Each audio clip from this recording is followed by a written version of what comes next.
하나님께서 우리에게 주시는 말씀은 마가복음 5장 1절에서 8절까지의 말씀입니다. 제가 보는 성경으로 신약 59쪽입니다.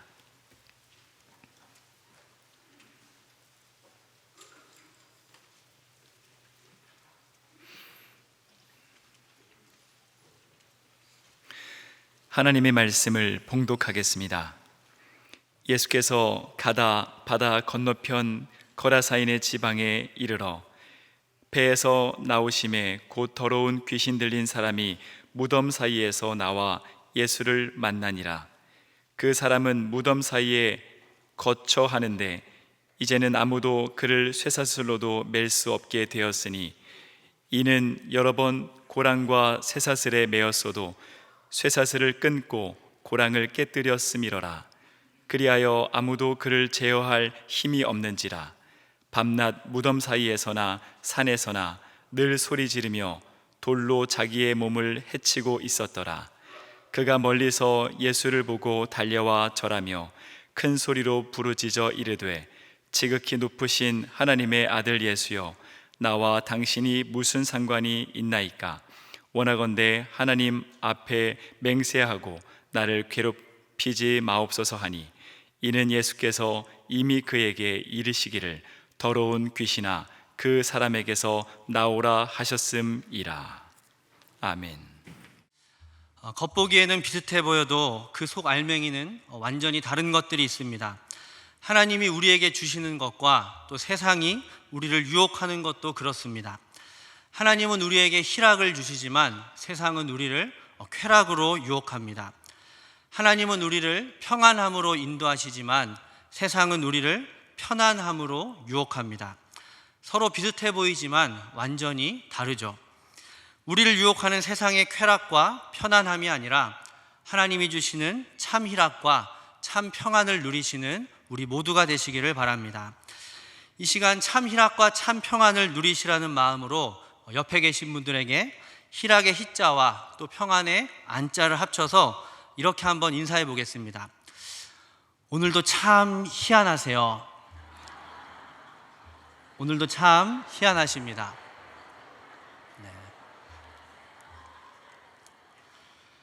네, 지금 우리가 살고 있는 이 시대를 한마디로 표현한다면 스마트 시대다라고 할 수 있습니다. 스마트라는 말은 똑똑한, 영리한, 깔끔한, 보기 좋은 이라는 뜻을 가진 말로 요새 우리가 쓰는 물건 중에 이 말이 안 붙은 것이 없을 정도죠. 스마트폰을 시작으로 해서 스마트 TV다, 스마트 세탁기다, 스마트 시계다 하면서 이제 어떤 물건에 이 스마트라는 말이 붙어 있지 않으면 그 제품이 뭔가 안 좋은 것처럼 느껴질 정도입니다. 물건만이 아닙니다. 우리가 일상생활을 하는 가운데도 스마트 예약하기, 스마트 다이어트 하기, 스마트 여행하기 하면서 우리 삶의 전 영역에 걸쳐서 이 스마트라는 말을 많이 사용하고 있습니다. 이렇게 우리 주변에는 온통 스마트한 것들로 가득 차 있고 우리는 그런 것들을 통해 얻는 유익으로 점점 더 편리하고 편안하게 살아가고 있습니다. 대표적으로 스마트폰 하나만 있으면 어디서든지 쉽게 필요한 정보를 얻을 수 있습니다. 음악도 듣고 영화도 볼 수 있죠. 여행 갈 때 예약도 하고 돈도 지불할 수 있습니다. 또 은행 거래도 많이 합니다. 또 저 같은 길치는 신방을 가거나 또 낯선 곳을 갈 때 스마트폰 하나로 가장 빠른 길로 안내를 받습니다. 국내에서만이 아니라 전 세계 어디를 가도 이 전화기 하나만 들고 있으면 모든 것을 다 할 수 있죠.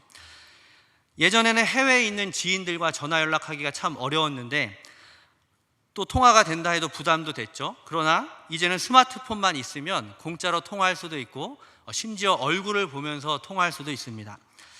지금 위임 목사님께서 이제 성지 순례 중이신데 지금 원한다면 바로 얼굴을 보고 통화할 수 있습니다. 한번 해볼까요? 제가 아는 목사님들은 지금 아프리카에, 인도에, 또 페루에 선교사로 나가 계신데 저는 그분들이 올리는 글과 사진, 영상들을 매일매일 실시간으로 확인할 수도 있습니다. 우리는 이렇게 스마트폰 하나만 가지고도 많은 것을 누릴 수 있는 스마트 시대를 살아가고 있습니다.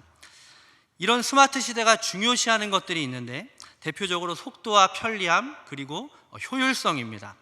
얼마나 더 빨리 일을 처리할 수 있는가, 얼마나 우리를 더 편리하고 편안하게 해주는가, 또 가격 대비 성능이 얼마나 뛰어난가 하는 것들이죠. 크게 이 세 가지를 기준으로 그게 무엇이든 좀 더 빠르게, 좀 더 편안하게, 또 내가 투자한 시간과 돈에 비해 좀 더 많은 성과와 또 이익을 내면 세상은 그것을 스마트한 것이다 라고 얘기합니다. 이렇게 시간을 단축하고 점점 더 편리해지고 또 더 나은 결과를 얻는 것들은 좋은 일들이죠. 누구나가 다 원하는 것들입니다.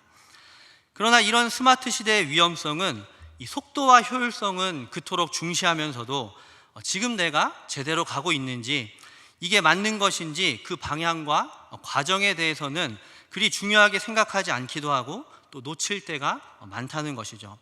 그러다 점점 남이야 어떻게 되든 수단과 방법을 가리지 않고 나만 빨리 가면 되고, 나만 편하면 되고, 남보다 내가 더 잘 먹고 잘 살면 그게 이 시대를 제대로 살아가는 스마트한 삶이라 여기게 된다는 것입니다. 누가복음 12장에 보면 한 부자 이야기가 나옵니다. 그 부자는 하나님도 이웃도 돌아보지 않은 채로 오직 자기만을 위해 곡간을 더 크게 짓고 그곳에 자신의 재물과 곡식을 계속해서 쌓아둡니다. 그리고 스스로에게 이제 내가 편히 쉬고 먹고 마시고 즐겨야겠다라고 얘기하죠. 성경은 이런 부자의 모습을 통해 스마트 시대의 위험성이 무엇인지를 우리에게 잘 보여주고 있습니다. 무엇보다 스마트 시대의 가장 큰 위험성은 우리가 신앙생활을 하는 데 있어서도, 우리가 선교나 또 봉사활동을 할 때에도, 물건이 아닌 사람을 대할 때에도 이 스마트 시대의 가치와 기준으로 모든 것을 판단하고 평가하려고 한다는 것입니다. 그리고 스마트 시대가 요구하는 그 기준에 못 미치면 그것을 손해나 실패로 혹은 잘못된 것으로 여기고 스마트 시대의 낙오자로 낙인을 찍는 것이죠. 우리는 지금 이런 스마트 시대를 살아가고 있습니다. 여러분들은 어떠십니까? 스마트 시대에 스마트하게 살아가고 계십니까? 오늘 말씀에는 이 속도와 편리함 또 효율성을 중시하는 이런 스마트 시대와는 전혀 어울리지 않는, 만약 지금 이 시대를 살았다면 분명 낙오자가 되었을 만한 한 분을 소개하고 있습니다. 그분은 바로 예수님입니다. 오늘 말씀 1절에 예수께서 바다 건너편 거라사인의 지방에 이르러 라고 말씀하죠. 바로 앞 4장 마지막 부분을 보면 예수님은 이곳에 오시기 위해서 배를 타고 갈릴리 호수를 가로질러서 오셨습니다. 육로로 한참을 돌아서 가는 것보다 더 빠른 백길을 선택한 것이죠. 그러나 성경을 다시 보면 그날은 사실 배를 타고 오기에는 적합하지 않은 날이었습니다.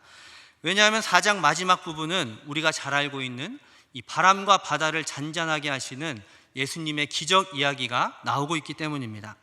다시 말해 그날은 거센 폭풍우가 몰아치는 밤이었고 배를 타기에는 좋지 않은 날이었다는 것입니다. 오히려 다른 때보다 시간도 더 걸리고 힘든 불편한 여행길이었습니다. 아마 요즘 같았으면 스마트폰으로 날씨도 확인하고 파도 높이도 확인해서 분명히 다른 날을 선택했을지 모르겠습니다. 그럼에도 오늘 말씀의 예수님은 굳이 그 백길을 선택해서 호수 건너편 거라사 지방으로 가셨다라고 말씀합니다. 그렇다면 예수님은 왜 그렇게 힘든 길을 선택해서 거라사로 가셨을까요? 2절 말씀에 배에서 나오심에 곧 더러운 귀신 들린 사람이 무덤 사이에서 나와 예수를 만나니라 말씀합니다. 바로 그것에 귀신 들린 한 사람이 있었기 때문입니다. 다시 말해 지금 예수님을 꼭 만나야 할 누군가가 바로 그곳 거라사에 있었기 때문입니다. 지금 예수님께 중요한 것은 내가 얼마나 빨리 갈 수 있느냐가 아니라 그 길이 자신이 가야 할 길이 맞는지 또 방향이 제대로 된 것인지 여부였습니다. 그리고 그 길이 맞는 길이었다면, 제대로 된 길이 맞다면 예수님은 속도와 상관없이 그대로 그 길을 가고자 하셨던 거죠. 이렇게 예수님은 빠른 길이 아니라 자신이 가야 할 길로 또 제대로 된 방향을 향해 가는 삶이었고, 그런 삶을 사셨기 때문에 때로 편리함이나 편안함과도 거리가 먼 삶을 사실 수밖에 없었습니다.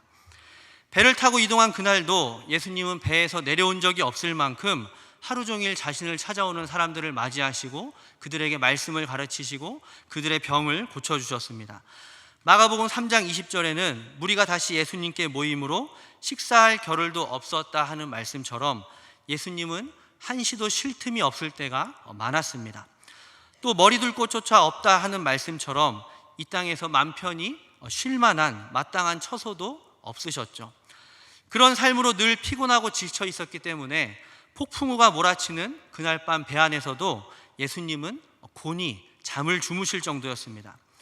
이렇듯 예수님은 편리함과 편안함과는 거리가 먼 삶을 사셨습니다. 왜냐하면 예수님은 보다 더 가치 있는 일을 위해서 그런 것들을 기꺼이 포기할 줄 아셨고, 불편을 감수하고서라도 보다 더 값진 삶을 살고자 선택하셨기 때문입니다. 무엇보다 예수님께서 가장 중요하게 여기신 것은 다른 그 무엇도 아닌 바로 자신을 보내신 하나님의 뜻이었기 때문입니다. 예수님은 자신의 삶의 목적과 이유를 요한복음 6장 38절에 이렇게 말씀합니다. 내가 하늘에서 내려온 것은 내 뜻을 행하려 함이 아니요 나를 보내신 이의 뜻을 행하려 함이니라. 아멘. 예수님은 그렇게 하나님의 뜻을 따라 바른 길을 향해, 그리고 하나님이 기뻐하시는 삶을 위해서 그 바다를 건너시고 그곳에서 드디어 거라사에 귀신 들린 그 한 사람을 만나십니다. 예수님과 귀신 들린 사람과의 대화를 잠시 살펴보면 예수님께서는 먼저 그 귀신에게 나오라라고 명령하시고, 그 군대 귀신은 자신들을 돼지떼로 들어가게 해달라고 요청을 합니다. 예수님은 그 일을 허락하시고 그 귀신들이 들어간 돼지떼는 비탈로 내리다라 바다에서 몰사했다라고 말씀하죠. 여러분, 이때 돼지 몇 마리가 몰사했는지 아십니까? 성경을 보면 거의 2,000마리나 되는 돼지떼였다라고 말씀합니다. 아무도 안 놀라시는군요. 여기서 우리는 궁금한 게 있습니다. 과연 돼지 2,000마리는 얼마일까? 궁금하시죠? 그래서 제가 스마트하게 스마트폰으로 검색을 해보니까 한 마리 100kg 기준으로 키로당 5,000원 정도였습니다. 그러니까 돼지 한 마리가 약 50만 원이었습니다. 그러니까 돼지 2,000마리는 거의 10억에 해당하는 금액입니다. 또 안 놀라시는군요. 더 놀라운 것은 예수님께서 그 10억에 가까운 그 돈을 바로 한 사람을 위해서, 그것도 귀신 들린 그 한 사람을 위해서 기꺼이 사용하셨다는 것입니다.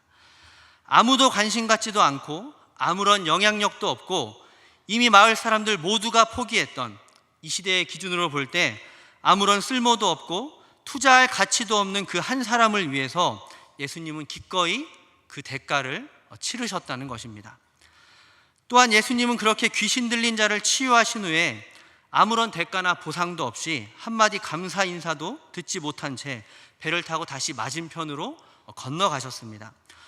폭풍우를 뚫고 그렇게 힘들게, 또 혼자 오신 것도 아니고 제자들과 함께 고생하며 온 그곳에서 가신 김에 다른 사람들도 좀 만나주시고 또 그들에게 병도 고쳐주시고 그 마을에서 전도도 하시고 오면 좋았을 텐데, 예수님은 그 한 사람만 만나시고 그를 위해 시간과 돈과 에너지를 다 허비한 후에 뒤도 돌아보지 않고 다시 건너편으로 오셨다라고 말씀합니다.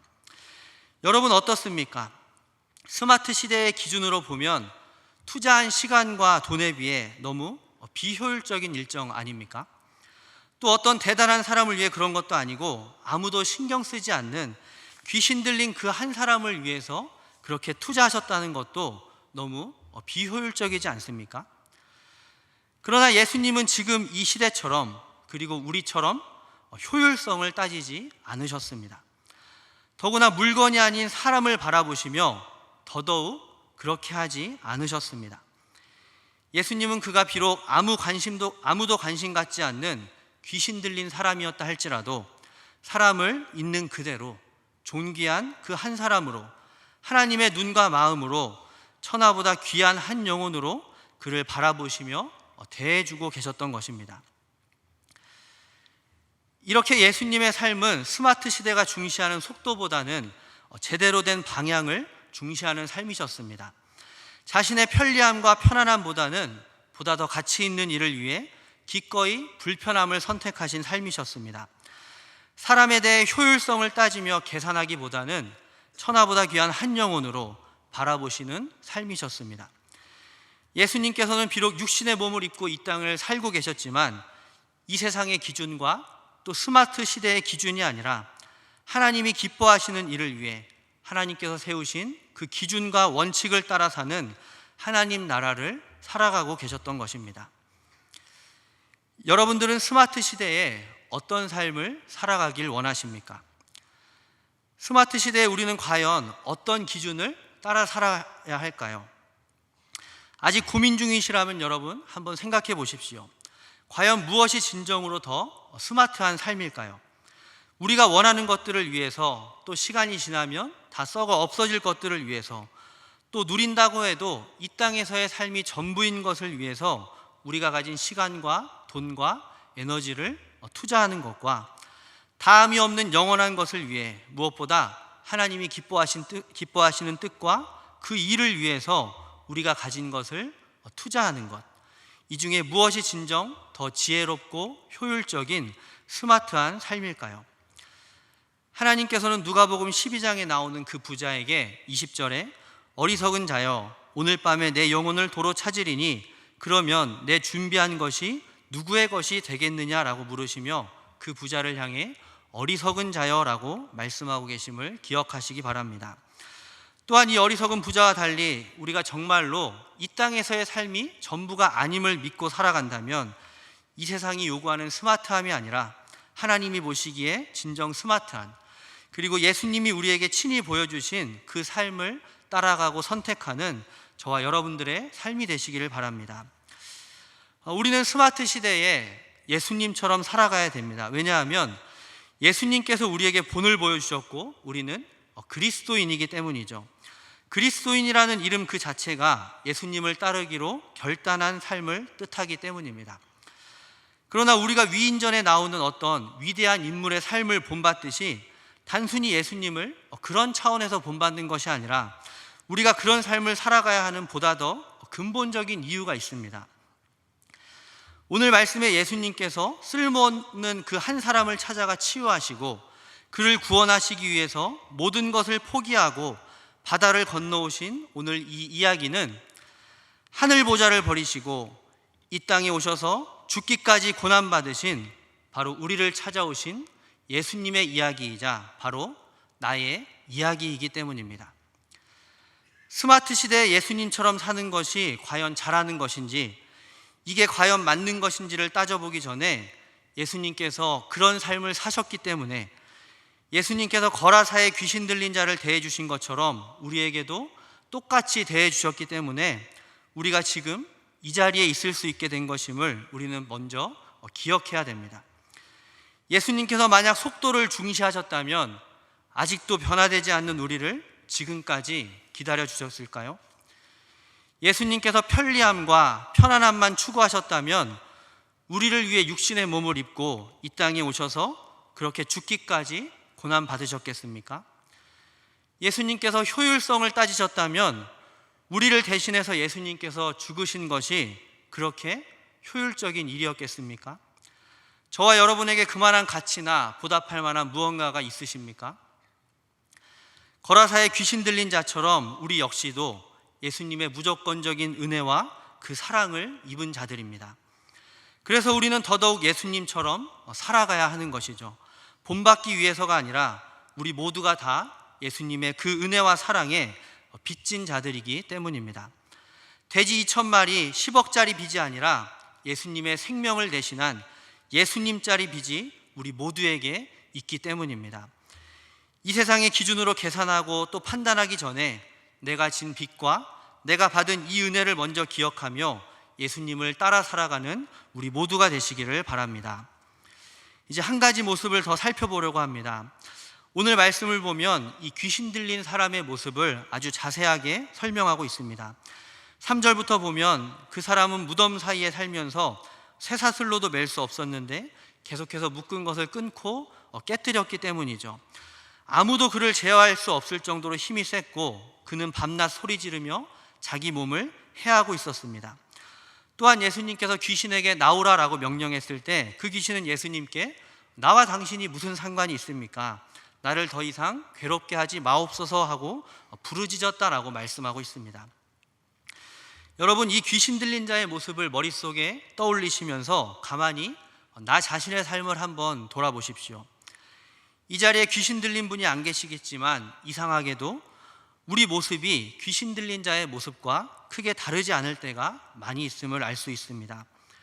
우리도 때로 돈이나 또 높은 자리에, 자녀나 또 건강에, 권력과 인기에, 또 아직 해결하지 못한 반복되는 죄 가운데 여전히 얽매여 살 때가 있기 때문입니다. 또 그것이 우리의 몸과 마음을 상하게 하는 것도 모른 채로 그 누구의 말도 듣지 않고 아무도 통제할 수 없는 상황 가운데 우리가 놓여 있을 때가 있기 때문이죠. 하나님의 자녀로서의 특권은 다 누리고 싶어 하지만 마땅히 행하고 살아야 하는 자녀로서의 의무에 대해서는 그것이 나와 무슨 상관이 있냐며 마음대로 살아가고자 하는 모습이 우리에게 있기 때문입니다. 우리는 분명 귀신 들리지 않았음에도 불구하고 귀신 들린 자와 크게 다르지 않은 삶을 살아가고 있는 것입니다. 귀신 들려서 그렇게 사는 자와 귀신 들리지 않았음에도 그렇게 사는 자, 여러분 이 중에 누가 더 비참한 삶을 살아가고 있는 것일까요? 예수님께서는 귀신 들린 자를 자유하게 하시기 위해서 찾아가셨습니다. 마찬가지로 우리를 찾아오신 이유 역시도 그런 것들로부터 자유하게 하기 위해서였습니다. 예수님은 우리에게 이제 그런 삶에서 나오라라고 명령하고 계십니다. 더 이상 그런 것에 얽매여 있지 말라고 다시 한번 우리에게 말씀하고 계십니다. 특별히 우리를 위해 이 땅에 오신 예수님을 묵상하는 이 사순절 기간 동안 주님의 말씀에 더욱더 귀 기울이며 거기서 나와서 더 이상 그런 것에 얽매인 귀신 들린 자와 같은 삶이 아니라 예수님처럼 하나님께서 기뻐하시는 일에 오직 하나님께만 붙들리는 삶을 다시 회복하는 우리 모두가 되시길 바랍니다. 우리가 살고 있는 이 스마트 시대는 지금 이 순간에도 계속해서 빠르게 변화하며 우리에게 방향과 상관없이 무조건 빨리 따라오기나 하라고 손짓하고 있습니다. 더 편안한 삶을 위해서 우리가 가진 시간과 돈과 에너지를 쏟아부으라고 유혹하고 있습니다. 그리고 그렇게 살아가는 것이 스마트한 삶이라고, 이 시대를 따라오지 못하는 삶은 성공할 수 없는 삶이요, 그렇게 살다가는 결국 실패자로, 낙오자로 남을 거라고 우리를 협박하고 있습니다. 그러나 여러분, 예수님은 지금 이 순간에도 계속해서 우리에게 속도보다 중요한 것은 방향이라고 말씀합니다. 편안함과 편리함보다는 더 가치 있는 일을 위해 기꺼이 불편함을 선택하라고 우리를 도전하고 계십니다. 효율성을 계산하기보다 사람을 사람으로, 천하보다 귀한 한 영혼으로 바라보라고 결단을 촉구하시며 그러한 삶 가운데로 오늘 우리 모두를 초대하고 계십니다. 여러분들은 스마트 시대에 어떤 삶을 살아가길 원하십니까? 이렇게 질문해 보겠습니다. 여러분들은 지금 어디에 살고 계십니까? 우리가 주님의 자녀라고 하면서도 여전히 이 세상의 것에, 이 세상이 원하는 스마트함을 따라가고 있다면 우리는 지금 이 세상을 살고 있는 사람들입니다. 그러나 우리의 몸은 비록 이 땅에 속해 있다 할지라도 하나님의 기준과 원칙을 따라서 하나님이 기뻐하시는 일을 위해 예수님처럼 살아가고자 한다면 우리는 지금 이 세상이 아니라 하나님 나라를 살아가고 있는 사람들입니다. 예수님께서 우리를 대해 주신 그 기준대로, 예수님께서 우리에게 베푸신 그 은혜대로 이 세상 가운데서 하나님 나라를 살아가는 우리 모두가 되시길 바랍니다. 또한 이 가운데 이미 하나님의 나라를 살아가고자 애쓰고 있음에도 이 세상이 외치는 가치와 또 기준으로 인해서, 또 내 옆에 스마트 시대를 따라서 다른 길을 따라가고 있는 많은 사람들로 인해서 내가 지금 제대로 가고 있는 게 맞는지, 이러다 정말 내가 낙오자가 되는 것은 아닌지 잠시 흔들리고 계신 분들이 계시다면 오늘 말씀을 기억하며 때로는 느리고 불편하다 할지라도, 또 이 땅에서 그 어떤 보상이 없다 할지라도 여러분이 계신 그 자리를 계속해서 잘 지켜가시기를 바랍니다. 지금 여러분이 걷고 있는 그 길이 예수님께서 우리보다 앞서가신 길이요, 또한 우리가 마땅히 따라야 할 바른 길이 맞기 때문입니다. 성도 여러분, 우리 모두는 예수님께 갚을 수 없는 빚을 진 사람들입니다. 우리는 복음의 빚진 자로 이 시대가 요구하는 스마트함이 아니라 하나님 보시기에 진정으로 스마트한 예수님이 보여주신 삶을 따라가야 합니다. 때로 우리 그리스도인들의 삶이 세상이 보기에는 이상하고 또 희한한 삶처럼 보일 수 있지만 우리가 처음 인사했듯이 그 삶이야말로 하나님이 주시는 참 희락과 참 평안을 누리는 진정으로 희한한 삶이 될 것이기 때문입니다. 사순절 기간 주님의 은혜와 사랑을 기억하며 예수님을 따르는 희한한 삶으로 스마트 시대에 스마트 성도로 살아가는 우리 모두가 되시기를 간절히 바랍니다.